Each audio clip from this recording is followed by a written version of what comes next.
लक्ष्मणगढ़ में 12 महीने से जिस प्रकार कांग्रेस के कार्यकाल के समय जो काम स्वीकृत हुए थे वो रोका जा रहा है सरकार के द्वारा, वो कार्य रोक करके बैठे हैं। और जो कर्मचारियों को परेशान करने का काम भारतीय जनता पार्टी के जो तथाकथित नेता जिनको जनता ने नकार दिया वो उनको परेशान करने का काम कर रहे हैं। मैं समझता हूं कि ये राजनीति अच्छी नहीं कि किसी ने वोट नहीं दिया तो उसको आप बाड़मेर जैसलमेर भेज दोगे, उसके परिवार से दूर कर दोगे। किसी को लाना चाहिए, सकारात्मक राजनीति करनी चाहिए, नकारात्मक राजनीति नहीं करनी चाहिए। मैंने 3700 कर्मचारियों को, मेरी सरकार थी 5 साल जब पिछली, तो 3700 कर्मचारियों को 36 कौम के लोगों को यहाँ लक्ष्मणगढ़ में ला करके उनको एक सुविधा प्रदान की थी कि अपने माँ बाप की सेवा कर सके, अपने परिवार के साथ रह सके, अपने बच्चों को अच्छी शिक्षा दिला सके। और अब देख रहे हैं कि पटवारी, ग्राम सेवक, एएनएम, सीएनएम जो छोटे कर्मचारी हैं उनको राजनीतिक दुर्भावनाओं से उनको प्रताड़ित किया जा रहा है। विकास का काम एक भी हो नहीं रहा है। जो विकास के काम हमने किए थे, 11 करोड़ रुपए का हमने स्वीकृति की थी, वित्तीय स्वीकृति जारी हो गई थी।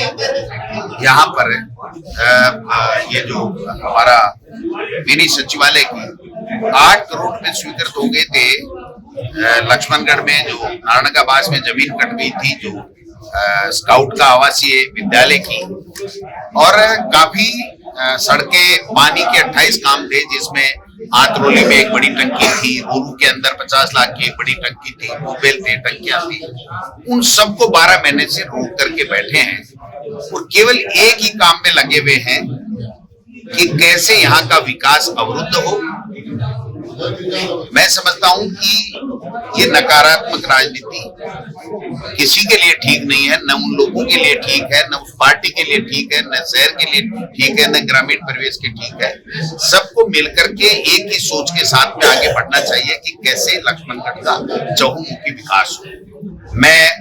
महरिया जी मेरे सामने चुनाव लड़े हैं, मैं उनसे आग्रह करना चाहता हूँ, करबद्ध निवेदन करना चाहता हूँ, ये नकारात्मक राजनीति आप छोड़िए। आपकी पार्टी की सरकार है जिससे आप प्रत्याशी रहे हो। आप यहाँ पर लक्ष्मणगढ़ में किस प्रकार से विकास और ज्यादा से ज्यादा आए, मंत्रियों को लाइए, मुख्यमंत्री जी को लाइए, उनका स्वागत कीजिए, उनसे घोषणाएं कराइए। बजट आ गया है, बजट में घोषणाएं कराइए कि यहाँ पर लक्ष्मणगढ़ में किस प्रकार से मैंने 1100 किलोमीटर सड़क लाया, 15-16 पीएससी, सीएससी, 7-8 सीएससी, 101 स्कूलें क्रमोन्नत की थी, 100 करोड़ के विद्यालयों में काम किए थे। तो ये काम लोगों के काम आ रहे हैं। तो उद्देश्य एक ही होना चाहिए कि अगर सरकार किसी की है, किसी की वहां पर प्रभाव है, तो उस प्रभाव का इस्तेमाल किसी को परेशान करने के लिए नहीं करना चाहिए, विकास के लिए करना चाहिए। ये बात मैं कहना चाहता हूँ।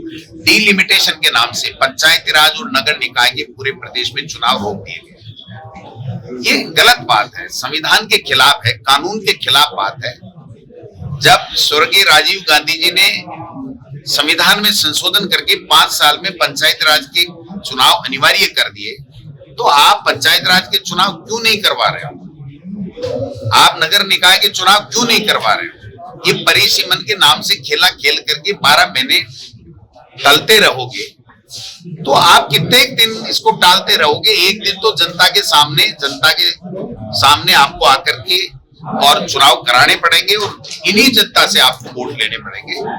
इसलिए नकारात्मक राजनीति न हमने की है और मैं उम्मीद करता हूं कि आज का मेरा जो संबोधन था वो इस बात को लेकर के विशेष रूप से जो बीजेपी के यहाँ जितने भी नेता हैं उनसे मेरा आपके मीडिया के माध्यम से एक ही निवेदन था कि आप बेशक किसी को लाइए, दूर है उसको लाइए, हमें किसी को कोई तकलीफ नहीं है।